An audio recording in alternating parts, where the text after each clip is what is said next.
Do you think that playing expensive musical instruments or recording in famous recording studios helps your song become a hit? Not always. I'll give you 5 examples of famous musicians that recorded famous songs or even entire albums with inexpensive gear or guitar replicas.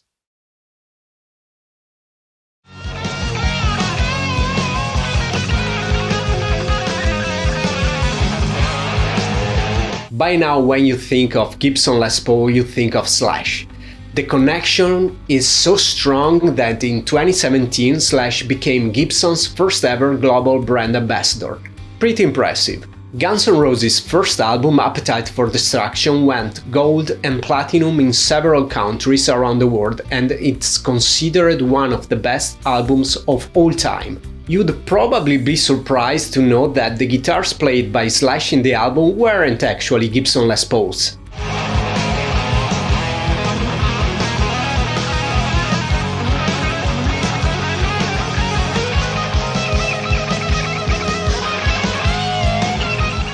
In an interview, Slash stated that at the time the album was recorded he was really broke, and he had to sell several of his decent guitars. He went to the Appetite for Destruction recording session with a BC Rich, 2 Jackson guitars, and a couple of others. He realized that the sound he was producing wasn't really what he'd expected. So the GNR manager at the time brought a '59 Gibson Les Paul replica to the studio.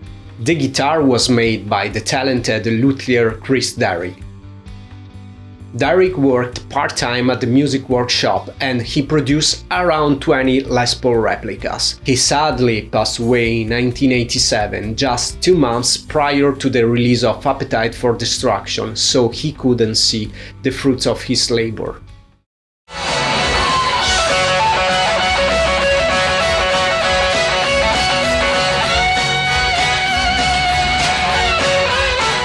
Prince was pure genius. He was a singer, a polyinstrumentalist, a songwriter, a dancer, an actor, and for sure his guitar playing was unique and memorable.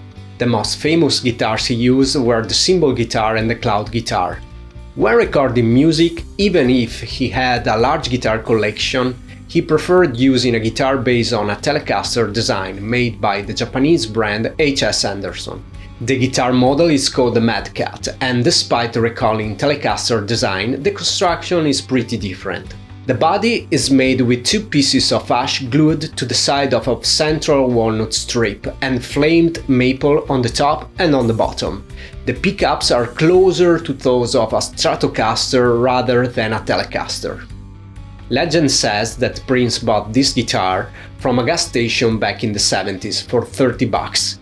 Yeah, I know. Seems pretty unlikely that he bought a guitar in the gas station. It is more likely that he bought it in one of the guitar stores in Minneapolis. Rumors say that Prince actually bought this guitar because he liked the leopard print pickguard. But to be fair, we have to say that the build and the sound quality of the instrument is pretty high.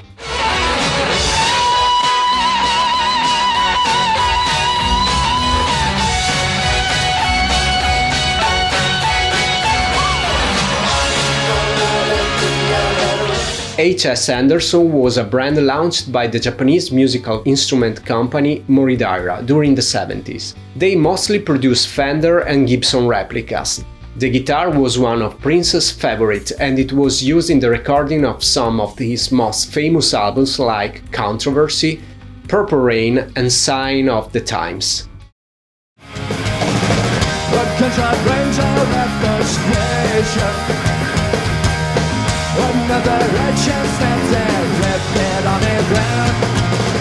Dookie is the 3rd Green Day album, the first released under a major label. The album won the Grammy for Best Alternative Album in 1995. The guitar used to record this album was a Stratocaster replica made by Fernandez, a Japanese company that produced good and inexpensive replicas of Fender guitars in the 70s and 80s. The guitar is the first guitar Billie Joe Armstrong owned. It was a gift from his mother for his 10th birthday. She bought the guitar from Billie's guitar teacher George Cole, and there are rumors saying that its first owner was the bass player David Morgan, who was in the Carlos Santana band in the 70s. That makes me wonder why I'm still but some strange reason it's now feeling like I am, and I'm never gonna go.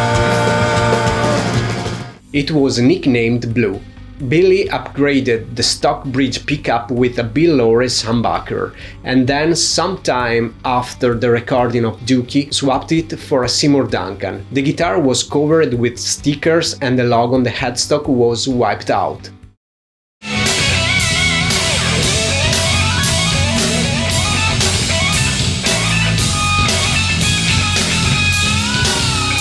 We can say for sure that Tom Morello is one of the most unconventional guitar players of all time. His style is so unique that it goes beyond pure technique. Morello is also known for being the opposite of a gear snob. The guitar he used to forge the sound of the Rage Against the Machine albums has a rocky history. He bought the guitar in 1986 from Performance Guitar Shop in Hollywood, a shop that specialized in repairing and creating custom-made guitars and basses. The guitar was built based on the Fender Stratocaster specs.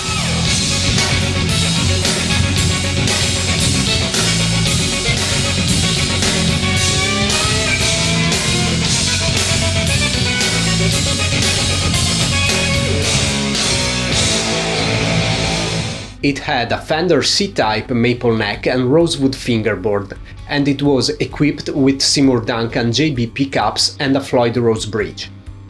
Despite having bought it, Morello wasn't happy at the time with how the guitar looked and played, and he started replacing almost everything. He swapped pickups several times, tried a color bridge and replaced the neck 3 or 4 times. After 2 years, he finally found his perfect setup. 2 pickups are an EMGH single coil in a humbucker housing in the neck position, and an EMG85 humbucker on the bridge.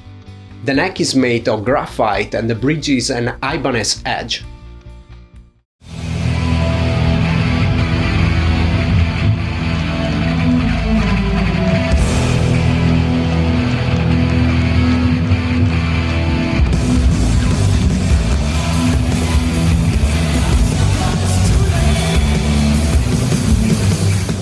Metallica is one of the most important bands in metal music history and arguably the first metal band that went truly mainstream. Metallica's fans have a really clear image of James Hetfield on stage down-picking on a Gibson or ESP Explorer style guitar. But the first guitar he actually used, not only on tour but also to record the first 2 Metallica albums, was a replica of a Gibson Flying V made by the company Elektra. Elektra at the time was a guitar brand produced in Japan and distributed in the USA by 2 companies, St. Louis Music and Pacific Coast Music, in the early 70s. The guitars were copies of Gibsons and Fenders.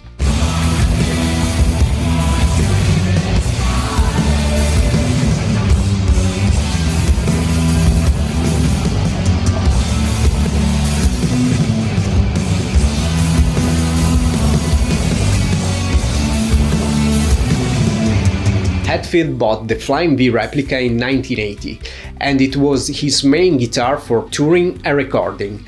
He used it for the first 2 Metallica albums, Kill 'Em All and Ride the Lightning, and toured with it until the neck broke during the Ride the Lightning tour, at which point he played only his Gibson Explorer.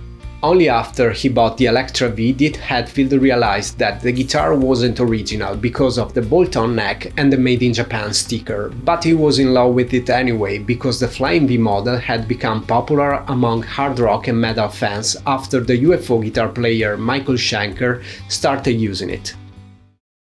We are naturally inclined to think in order to have our playing sound good we need popular or expensive gear, but it's not always the case. There have been many acclaimed musicians who proved otherwise.